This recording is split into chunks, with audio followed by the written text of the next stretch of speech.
resulta que el meu pare em va anar a inscriure i quan va dir el meu nom, que es volia que fos Lídia, doncs el secretari que havia allà, jutjat, va dir que havia de mirar-ho en el santoral.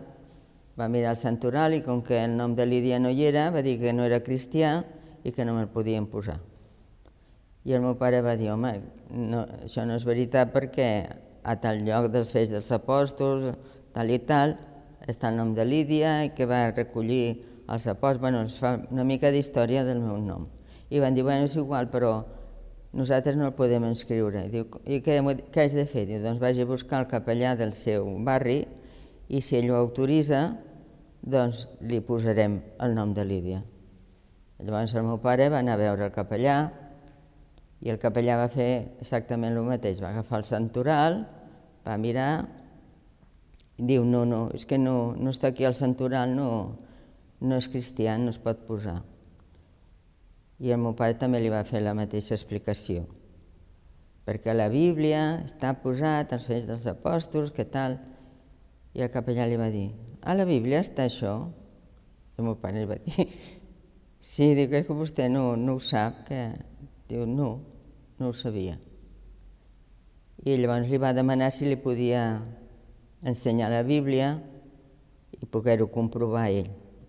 El meu pare va anar a casa, va agafar la Bíblia i li va ensenyar, i li va llegir, ho van llegir-ho tots dos, i llavors el capellà va dir que sí, ho va autoritzar-ho, i em van poder posar el nom.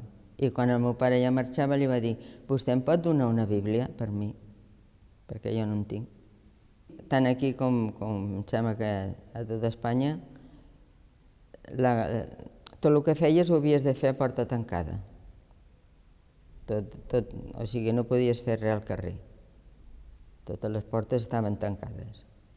Llavors, les congregacions feien el que podien a dintre i es feia molt, es tornava a fer una altra vegada molt que el pastor anés a les cases.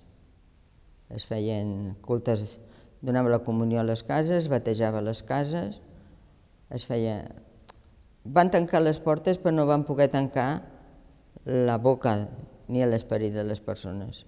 No teníem dret a estar aquí, no teníem dret a fer res, que es feia molt poca cosa, perquè tot continuava sent molt tancat, doncs ens vam trobar que la canalla, sobretot, quan sortien del col·legi, doncs tiraven pedres, mira, per la muralla del jardí, si estaves al jardí te'n posaves que una pedra t'anés al cap. I ens trencaven també els vidres del temple, sempre els teníem trencats. Doncs això que érem dimonis i ens buscàvem la cua.